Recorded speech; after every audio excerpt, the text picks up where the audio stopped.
Okay, and that also happens to be the case that so basically we have all these 5 scenarios, right? And what Godunov has found out is that if you take the value of a function where the derivative is equal to 0, what's special about the value of the function whose derivative is at the point where the derivative is equal to 0? If you, what?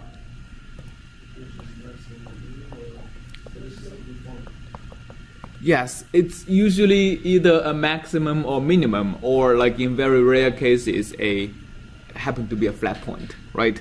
Okay, so that's a very interesting observation. So it is either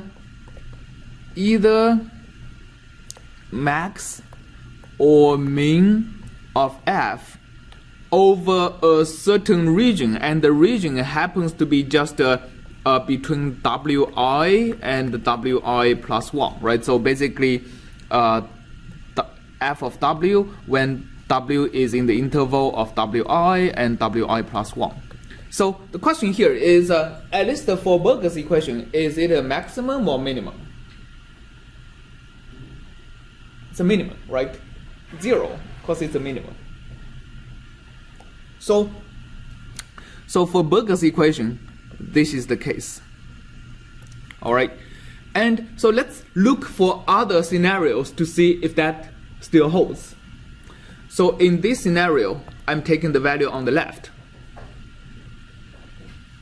Well, it's actually, if you follow the minimum observation, it's actually the minimum flux in this case, right? It just happens to be the minimum actually is at wi, right? So if you draw this case in the WF diagram, my Wi and the Wi plus 1 over here, the flux is quadratic, so the minimum is over here. It's the correct value. While over here, if you draw the diagram of F over W, both F's are on the, both W's are over here.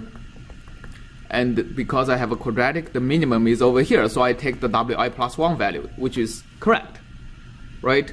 And, well, just draw it a little bit complete. So in this case, I have 1 on the left, Wi, 1 on the right, Wi plus 1. And the minimum happens to lie in the middle, so I take the value 0.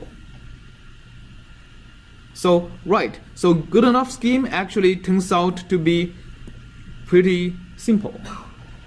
Okay, so for Burger's equation, we have fi plus half. This all draws to the conclusion of the minimum of w within wi and wi plus 1 of f of w. When we have a wi is less than wi plus 1 case. But the other scenario is different, right? So this scenario, when we have a shock, again, if you draw F versus W, in this case, if both W's are greater than 0, I should actually be taking the one that is on the right,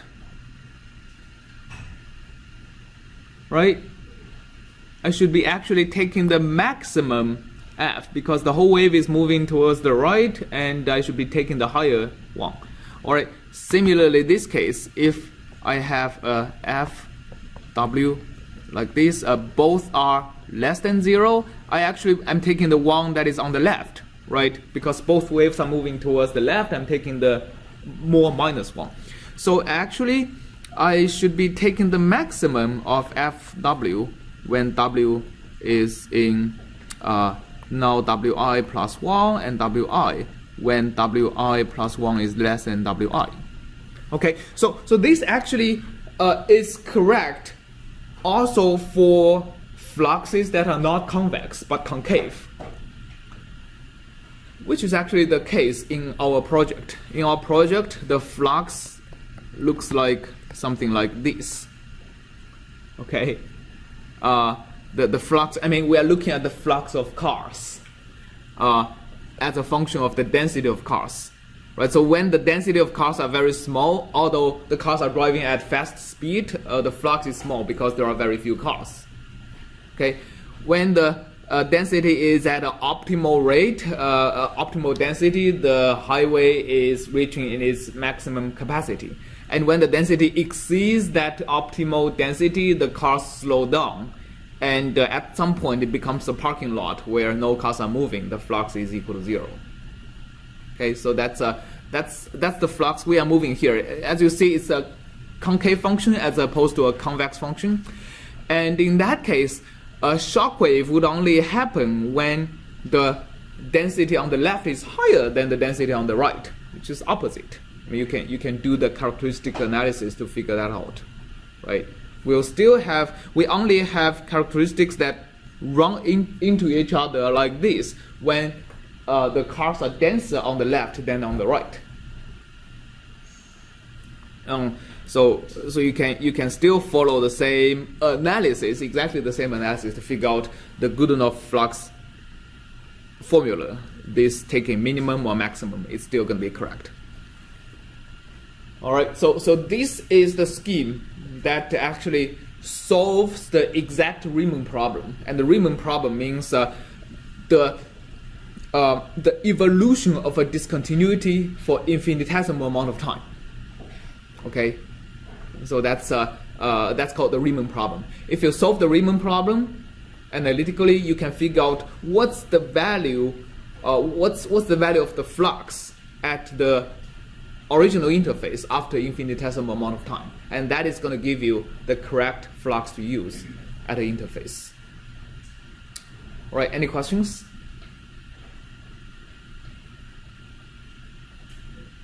Could you walk through case 3 and 4? Case 3 and 4, like this?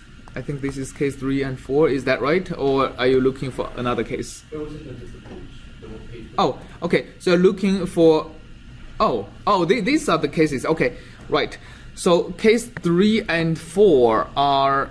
That's when you take the maximum. Yeah. These are when I take the maximum. So case 3 is saying that if I have a shock wave and the shock wave is moving towards the right, okay. So that means the fact that the shock wave is moving towards the right says that the delta F over delta W is greater than 0, right? So no matter which two W's I have, it means the slope when I connect them is going to be sloped upwards. That slope is delta F over delta W, right? Okay, so when the slope is sloped towards the right, my shock is moving towards the right, and I'm taking the value of Wi, right? Which means always the higher one.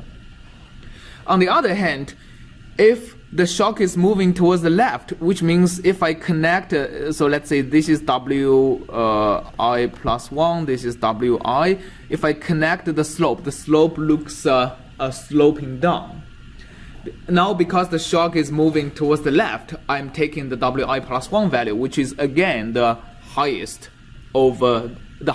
F over this entire range, right? So here, basically, I'm taking the maximum of F over the entire range of between the two adjacent values.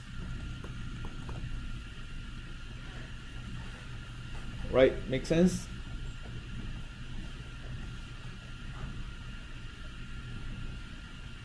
So for the case 4, Wi plus 1 is greater than Wi. Yes. Wait, the F of Wi plus 1 is greater than F of Wi. Oh, I see. Right, so, but the W's are different. The Wi is greater than Wi plus 1 for the shock to be a shock. Right. Okay, any other questions?